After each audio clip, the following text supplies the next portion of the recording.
வணக்கம். உண்மையில் ஜனாதிபதி தேர்தல் இடம்பெற இருக்கின்றது. எதிர்வருகின்ற செப்டம்பர் மாதம் 21ஆம் தேதி. அதற்கு இடையில் அஞ்சல் மூல வாக்கெடுப்பு இடம்பெற இருக்கின்றது. அதுதான் முக்கியமாக எமது உறவுகளாக இருக்கக்கூடிய அரசாங்க அதிகாரிகள், அரசாங்க ஊழியர்கள், அரசாங்க உத்தியோகத்தர்கள், பாடசாலை அதிபர்கள், பாடசாலை ஆசிரியர்கள் மற்றும் திணைக்களங்கள் சார்பிலும் வேலை செய்கின்ற அனைவருக்குமான இந்த அஞ்சல் வாக்கெடுப்பு இடம்பெற இருக்கின்றது. உண்மையிலே எமது உறவுகளாக இருக்கக்கூடிய தமிழ் உத்தியோகத்தர்கள், தமிழ் அரச அதிகாரிகள் அனைவரும் ஒற்றுமையாக தமிழ் பொது வேட்பாளராக நான் இப்பொழுது இந்த தேர்தலிலே போட்டியிடுகின்றேன். சங்கு சின்னத்தில். உண்மையில் நான் ஜனாதிபதியாக வருவதற்காக அதிலே போட்டியிடவில்லை.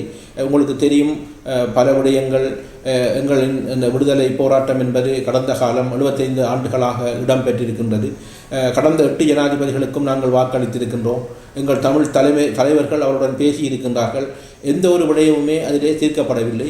ஆகவே இந்த தேர்தலை நாங்கள் ஒரு வித்தியாசமாக நீங்கள் ஏமாற்றி இருக்கின்றீர்கள், தமிழ் மக்களுக்கான தீர்வு தரவில்லை. ஆகவே இதை உங்களை எவரையும் நாங்கள் ஆதரிக்க தயாரில்லை, நாங்களாகவே இருக்கின்றோம் என்ற விடயத்தை காட்டுவதற்காக இந்த தேர்தலிலே நான் களமிறங்கி இருக்கின்றேன்.